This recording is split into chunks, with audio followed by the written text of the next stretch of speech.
A very good morning to Jodie Griffiths-Cook, who is the ACT's Children and Young People's Commissioner. Thanks for being here. Thanks for having me this morning, Saskia. It's been a really big week with shocking news, more shocking news about the childcare industry. Earlier this year, there was a Four Corners report about the state of the industry, lots of problems already unveiled. And then on top of that, this week, this really awful story about one childcare worker who managed to get away with, allegedly, quite a lot of abuse before being caught. This person did have a valid working with children's check. Of course, that's not valid anymore, but quite late in the piece.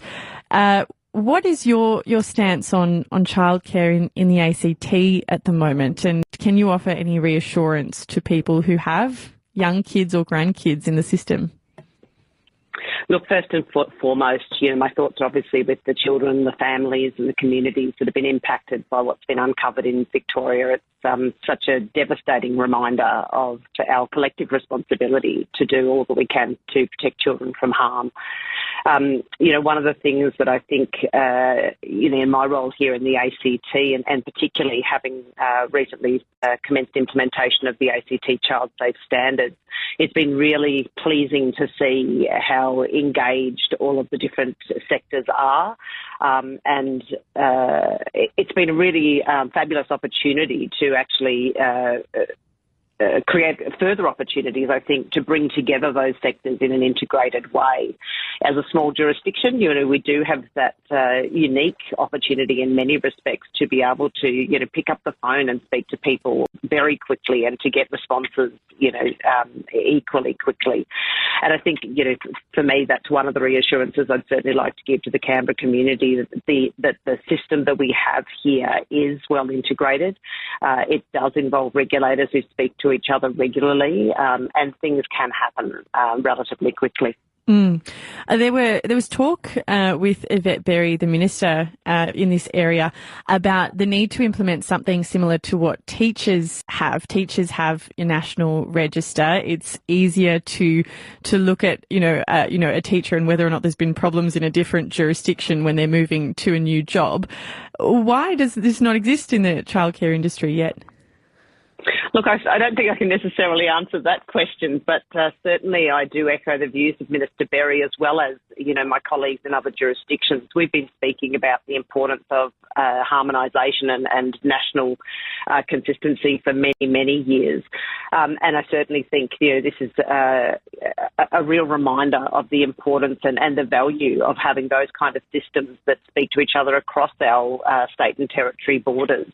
For me, I think, having that continuous monitoring, if we are going to go down that path of having such a register, we need to make sure that we're also including some of the best practice features that we've got here in the ACT, like continuous monitoring of WWVP register. So I think, it's starting that conversation is a great thing, but we need to make sure that we're not losing some of those best practice features that already exist here in the ACT. When you say there is continuous monitoring of the working with children's check, what does that mean? How often is it looked at?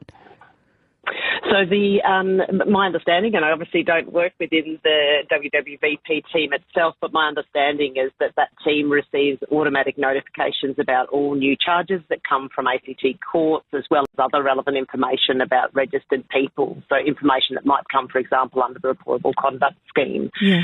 That enables the team to be continuously looking at the status of people who are registered under the scheme and to be able to take action if there are any concerns. For example, it might be a risk assessment, or it might, if it's obviously a more significant concern, lead to registrations being cancelled or suspended or having other sort of conditions imposed. To your knowledge, though, and I understand you don't work directly in this area, Jodie Griffiths-Cook, but to your knowledge, would they receive a notification from a different state or territory if there were court action elsewhere, or is it only within the ACT? Look, I certainly know it does come within the ACT here, but I also know that when, if we have concerns and, in fact, if we deregister someone from our system, then that needs to be notified and uploaded to the National Database for Working with Children Checks. I think that's referred to as the National Reference System. So look, I can't make assumptions, but I certainly know that that's an obligation that exists here in the ACT. Yeah. Are you concerned about the increased privatisation of the childcare sector? Look, I think there are risks that exist within any sector, and I think the important thing is to make sure that we've got the right systems around it. You know, we talk about WWBP registration, but that's only one part of the systems that need to be wrapped around services when it comes to children's safety. You know, the screening checks alone don't keep children safe. You know, they're only effective when we've got broader safety measures, and that rests on strong organisational cultures, robust policies, child-centred practices, and all of those things are part of what we have introduced as of 1 August last year with the ACT Child Safe Standard Scheme, which applies to all services for children and young people here in the ACT. What about some other measures that have been talked about this week? You know, the idea that phones would be banned for childcare workers inside the centre. Is that something that you think would improve the safety of children? Again, it's not one single thing that goes to the heart of child safety measures, but I think, you know, the risks that can come where someone can inadvertently film or photograph a child, you know, we do want to mitigate against those kind of things. But that sits alongside, I think, the upfront recruitment processes that organisations should be really focused on, not just on making sure that they don't bring in the wrong people, but also on making sure that they get the right people.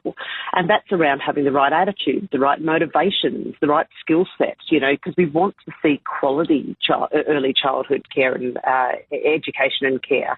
And that's, you know, it's bigger than safety. It goes to the rights of children and young people. It goes to their well-being. So I think it is about that multifaceted focus on how do we make sure that we create the conditions both for safety but also for quality care. Yeah, and it is so important to get this right. I don't have children in my life, but I can only imagine what it's like for people trying to navigate this system now with all of this negative news, feeling like perhaps they don't want to even send their child to childcare at all. Yeah, look, and I think that, you know, I'd hate to think that that's the case. There are so many benefits that do come from early children engaging in early childhood settings. And, you know, for some people obviously do make a conscious choice and have other ways to create those opportunities. But for others, you know, we need to make sure that kids have got all those benefits as far as we can.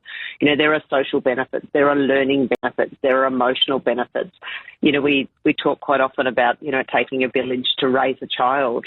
You know, that's, for some, the support that they get through those early childhood settings is very much a part of creating that village. Yeah. Jodie Griffiths-Cook, thanks so much for your time this morning. Thanks for having me, Saskia.